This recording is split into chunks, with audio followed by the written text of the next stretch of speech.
What to do when you're on the verge of becoming an ice cube.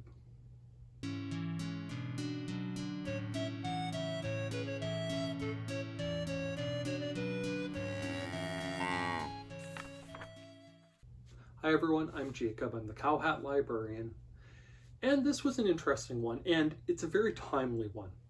Right now where I live, it is cold right now. It was minus 26 this afternoon with the wind blowing somewhat, and it felt much colder than minus 30 out there. It was not fun to be out there at all. And it seemed like a great time to read this book as a bedtime story to my kids. It is So Cold by John Coy and Chris Park. As the story starts, it's a cold Saturday, but our hero here is excited because it's cold enough that they're going to be able to do all the things they wanted to try. And his mom's bummed that she doesn't get to stick around for it because she has to head off to work. But she bundles up and says goodbye and heads off. And then the boy and his dad get to work. They've got props. His dad's got a balloon with helium in it and a block of wood with a nail started in it. And they head out into the cold all bundled up to try all sorts of stuff. Like seeing what happens to a helium-filled balloon when you take it out into the cold. And blowing soap bubbles when it's absolutely freezing outside. And leaving a banana outside overnight to let it harden, and then using the banana as a hammer. And the boy's dad goes in for a sec, and the boy sees all the things happening around and how cold it is and how there's no one out there. And then his dad does the boiling water into the air trick to turn the water instantly into mist and shows the boy how to make maple candy out of boiling maple syrup put into the snow. And they even do a thing where they take freshly washed clothes out and let them freeze and throw them up in the air and try to have them land so that they're standing upright in the yard.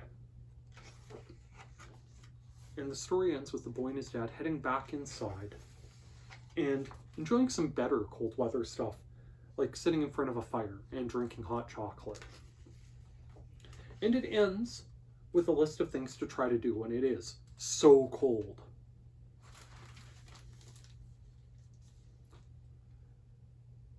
It was good, not great. The story is fine. The idea of having this cold day where you're going to do something different and spending it with one of your parents, that's a lot of fun, and that part of it was great. And I wish there'd been more of that, more of the emotion, more of the excitement, more of the hanging out with parents time that was part of the appeal of this thing, not just what things can we do because it's cold.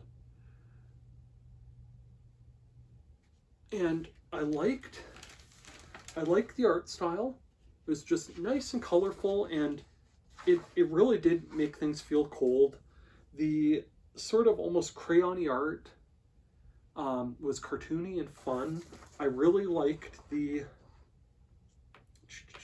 scene where the boy's looking outside where it's so cold, and part of the landscape even says, "So cold."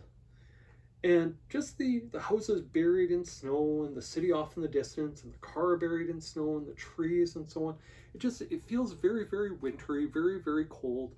It also feels vaguely 50s or 60s-ish, which is kind of fun for me too, to see that sort of art style. And actually, this page made me think of Chicken in Space and the scene where the chicken and pig are crashing down from the hot air balloon they were in, and they fall into the back of a truck loaded with corn, and it just spells out the word crash in giant letters across the page, almost like it's speed lines for the chicken and the pig falling. And this sort of reminded me of that. It's almost like the wind is whispering by, "So cold." It's very, very effective. I like the art style. Now, with that said, this book was most certainly not perfect. And I need to talk about the deal breaker.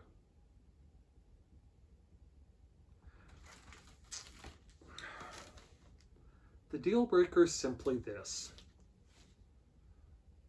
Ostensibly, it's a story about a kid and his dad hanging out and having fun on a winter's day, on a really cold day. it comes across as picture book of all those cold weather things you see on TikTok. And that's how it came across. It came across as a picture book representation of those videos showing these things that people have discovered over the years that's cool to do when it's cold. And that's it. And the end of the book, there's an extra page where they talk about things to do when it's cold. And the authors talk a little bit about why these things work the way they do and how to do them. But again, it feels like the book should have had a sticker that said, as seen on YouTube, or as seen on TikTok, or you won't believe what this boy and his dad do when it's this cold outside. It came across that way. It felt like a missed opportunity, that there could have been more emotional payoff with the kid and dad having fun together, instead of just, we did A, we did B, we did C, the end. They worked. There was no struggle, there was no disappointment, there was no emotion to it.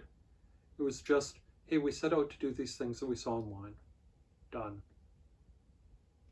It wasn't bad, and if you're doing a winter story time or a science-y story time, it might work for those purposes. This was not in my favorite picture books I've read this year, and that's fine. Not everything's going to be one that I declare to be a winner. It's fine. If you want to read it, go borrow it from your public library. Well, I'm on that note. If you use and appreciate the services offered by your public library, why not take just 1 minute and tell the powers that be exactly that? Tell your mayor, tell a council member, tell your MP or MLA that you use and appreciate the services offered by your public library. We're at a time where some public libraries are having trouble finding sustainable funding to continue improving the materials, programs, and services they offer, and a few good words in the right ears might make a world of difference. If by some chance you're a library staff member, don't forget, watching my videos counts as professional development time. With that, thanks for listening to me grumble about this one. By all means, please like, please subscribe, and please check back and see what else I have to talk about from the Cow Hat Library. Thank you. Bye now.